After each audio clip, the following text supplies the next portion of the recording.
फिर वो छोड़िए, वो बच्चों की कसम खाएंगे और करोड़ों के शीश महल में रह के रेनॉल्ट का पेन लगाएंगे और ऐसा लगेगा हंडिया के अंदर से निकाल के शर्ट पहने हुए हैं, और उसके बाद 3-3 करोड़ के पर्दे रहेंगे घर में। वो सारी बातें अपनी जगह हैं, परंतु जहां तक इसकी बात है तो देश की जनता ने, और वो भारत के इतिहास के ऐसे इकलौते नेता रहे हैं जो सर्वोच्च न्यायालय में आरोप लगाने के बाद माफी मांग चुके हैं। केजरीवाल पर कोर्ट के फैसले के बाद सुधांशु त्रिवेदी ने कसा तंज, खोली पोल। सुधांशु त्रिवेदी बोले, सीबीआई अगला स्टेप जल्दी उठाएगी। सुधांशु ने कहा, केजरीवाल बच्चों की कसम खाएंगे लेकिन करोड़ों के घर में रहेंगे। तो दिल्ली शराब घोटाले से जुड़े सीबीआई के मामले में राउस एवेन्यू कोर्ट ने केजरीवाल और मनीष सिसोदिया सहित कुल 23 लोगों को आरोप मुक्त कर दिया।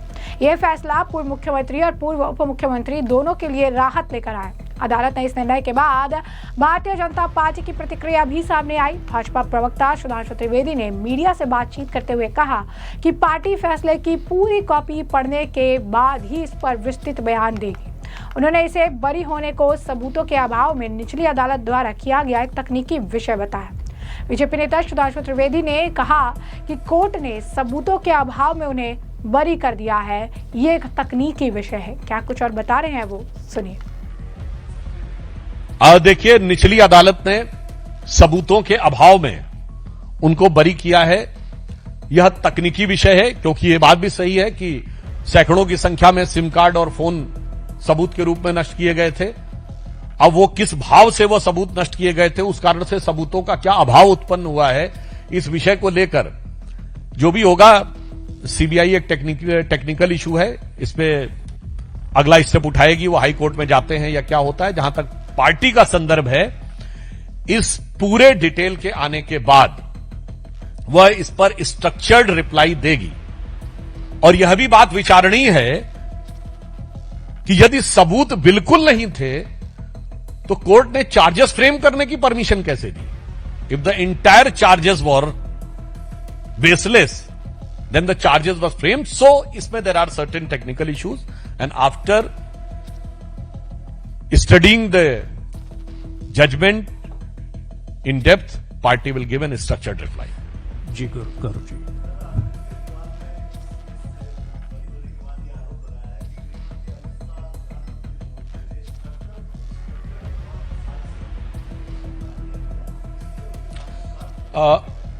मुझे लगता है कि अरविंद केजरीवाल जी यदि राजनीतिक आरोप लगा रहे हैं तो वो भारत के राजनीतिक इतिहास के बहुत अभूतपूर्व लोगों में से एक हैं।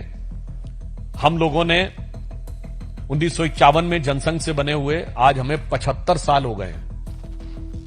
हमने एक भी दिन कांग्रेस से हाथ नहीं मिलाया, उन्होंने 75 दिन में हाथ मिलाया था। फिर वो छोड़िए, वो बच्चों की कसम खाएंगे और करोड़ों के शीश महल में रह के रेनॉल्ट का पेन लगाएंगे और ऐसा लगेगा हंडिया के अंदर से निकाल के शर्ट पहने हुए हैं, और उसके बाद 3-3 करोड़ के पर्दे रहेंगे घर में। वो सारी बातें अपनी जगह हैं, परंतु जहां तक इसकी बात है तो देश की जनता ने, और वो भारत के इतिहास के ऐसे इकलौते नेता रहे हैं जो सर्वोच्च न्यायालय में आरोप लगाने के बाद माफी मांग चुके हैं। और माफी एक नहीं, अनेक नेताओं से, हमारे नितिन गडकरी जी से, स्वर्गीय अरुण जेटली जी से, कपिल सिब्बल जी से और शायद मनीष तिवारी जी से भी वो माफिया मांग चुके हैं। कई लोगों से माफी मांग चुके हैं। तो मुझे लगता है राजनीतिक आधार पर दिल्ली की जनता उनको राजनीति का उत्तर दे चुकी है। तकनीकी आधार के ऊपर यह विषय जो होगा, इसके ऊपर जो तकनीकी प्रक्रिया होगी वो संबंधित एजेंसियां आगे का निर्णय लेंगी। तो जैसा कि आपने उनका बयान सुना, उन्होंने कहा क्योंकि ये बात भी सही है कि सैकड़ों की संख्या में सिम कार्ड और फोन सबूत के रूप में नष्ट किए गए थे। अब वो सब किस भाव से नष्ट किए गए थे, इस वजह से सबूत का क्या अभाव हुआ, इस मामले में सीबीआई अगला कदम उठाएगी और अपना पक्ष रखेगी।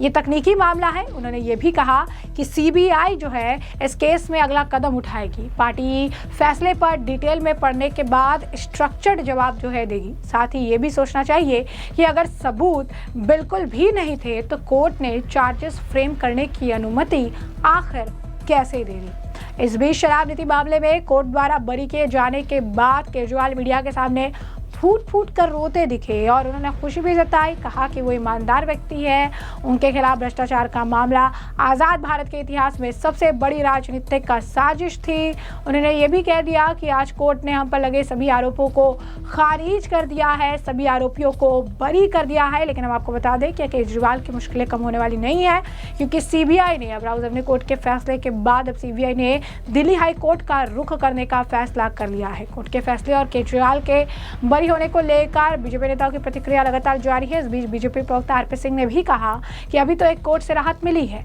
जैसे इन लोगों को अधिकार था और ये पहले हाई कोर्ट गए फिर सुप्रीम कोर्ट भी गए, वैसे ही सीबीआई को भी अधिकार है। इनके खिलाफ ये कोर्ट ये जो है उन्होंने कहा कि इनके खिलाफ ये कोई एक अकेला भ्रष्टाचार का मामला नहीं था। उन्होंने कहा कैग रिपोर्ट जो है उसमें सड़कों में घोटाला है, स्कूल बनाने को लेकर घोटाला है, अस्पताल में घोटाला है, उन सबके भी केस चलेंगे। भ्रष्टाचार के मामले इनके खिलाफ है और केस इनके खिलाफ जरूर चलते रहेंगे। वहीं बीजेपी के एक अन्य नेता जो है सांसद है संजय जायसवाल, उन्होंने भी इस मामले पर कहा कि सभी जानते हैं कि ये दोनों यानी केजरीवाल और जो मनीष सिसोदिया हैं उनका क्या हाल है, वो किस तरीके से इस घोटाले के जो है वो जनक रहे हैं। और उन्होंने ये भी कहा कि शराब घोटाले के जनक तो थे ही और जिन लोगों को पकड़ा गया है उनकी भी गवाही होगी। सभी को पता है कि ये दोनों इस पूरे घोटाले के जनक थे। जिस सॉफ्टवेयर से ये लोग बात कर रहे थे, चूंकि वो इतना ज़्यादा एनक्रिप्टेड था और लगातार बात करने के बाद भी ये मिटाते गए और इसके कारण से ही ये बच पाए हैं। परंतु दिल्ली की जनता अच्छे से जानती है कि जो एक्साइज घोटाला हुआ है इसके पूरे जनक अरविंद केजरीवाल हैं। जो फंसेंगे वो केवल इनके एजेंट थे, पर मास्टरमाइंड जो है वो अपने आप को एनक्रिप्टेड डाटा के कारण बच गया। निश्चित तौर पे जिन लोगों को पकड़ा जाएगा और जिन लोगों को पकड़ा गया है उनकी भी गवाही होगी और केवल एनक्रिप्टेड डाटा के बदौलत ही ये कोर्ट से बचे हैं, वरना हर कोई जानता है कि ये पूरे इस एक्साइज घोटाले के अरविंद केजरीवाल मास्टरमाइंड हैं। जानते हैं कि ये लोग इस घोटाले के मास्टर माइंड थे। इस मामले को लेकर आपको बता दें कि एसपी सिंह बघेल का बयान भी सामने आया है। क्या कुछ उनका भी कहना है, सुनिए। मैं लोअर कोर्ट उसके फैसले से किसी को दिक्कत है तो हाई कोर्ट में वादी और प्रतिवादी को दिक्कत है तो सुप्रीम कोर्ट, तो दोनों पक्षों को अपील करने का अवसर मिलता है, सरकार को भी और प्रतिवादी को भी। और अदालत के आदेश जब आते हैं उसको मानने के लिए हम लोग बाध्य होते हैं। जिसको भी परेशानी होती है उससे ऊपर वाली कोर्ट में जा सकते हैं। निराधार है, उनके आरोपों से क्या होता है, सर उधर चलते हैं। दिल्ली की महान जनता ने उनको सिर पे बैठाया, फर्श से अर्श तक पहुंचाया, फिर अर्श से फर्श पे पहुंचाया, तो जन अदालत सबसे बड़ी अदालत। उनका बयान सुना, उन्होंने कहा कि केजरीवाल जो है वो भले चीजें बोल रहे हैं कर रहे हैं, लेकिन सबको पता है कि घोटाला अगर है तो इससे रिलेटेड चीजें भी निकलकर सामने आएगी, इसमें कोई दो राय नहीं है। वहीं आपको बता दें कि केजरीवाल तो रो रहे थे मीडिया के सामने, उसके बाद उनकी पत्नी जो है सुनीता केजरीवाल वो भी मीडिया के सामने आई। उन्होंने भी ऐसे बयान दिए जैसे अब वो रोने ही वाली हैं, किस तरीके से जीत हुई है, वो धन्यवाद जताती है भगवान का और तमाम तरीके की चीज़ें कर रही है। जिसके बाद लोग जो है इसे नाटक नौटंकी बता रहे हैं और ये भी कह रहे हैं कमेंट सेक्शन में कि ये सब जो है केजरीवाल जानबूझकर कर रहे हैं ताकि जो चुनाव है उसके लिए मजबूत ज़मीन तैयार कर रहे हैं कि मीडिया के सामने रो रहे हैं। अभी तो सीबीआई अब जाने वाली है दिल्ली हाई कोर्ट में इस मामले को लेकर, तो इनकी मुश्किलें जो है निरंतर बढ़ेगी। देखिए किस तरीके से अरविंद केजरीवाल की पत्नी का बयान भी सामने आया। सबसे पहले मैं ईश्वर का धन्यवाद देना चाहूंगी। इस दुनिया में चाहे कोई कितना भी शक्तिवान हो जाए, लेकिन ईश्वर की शक्ति के ऊपर नहीं हो सकता। मैं जज साहब का भी धन्यवाद देना चाहूंगी जिन्होंने इतनी हिम्मत दिखाई।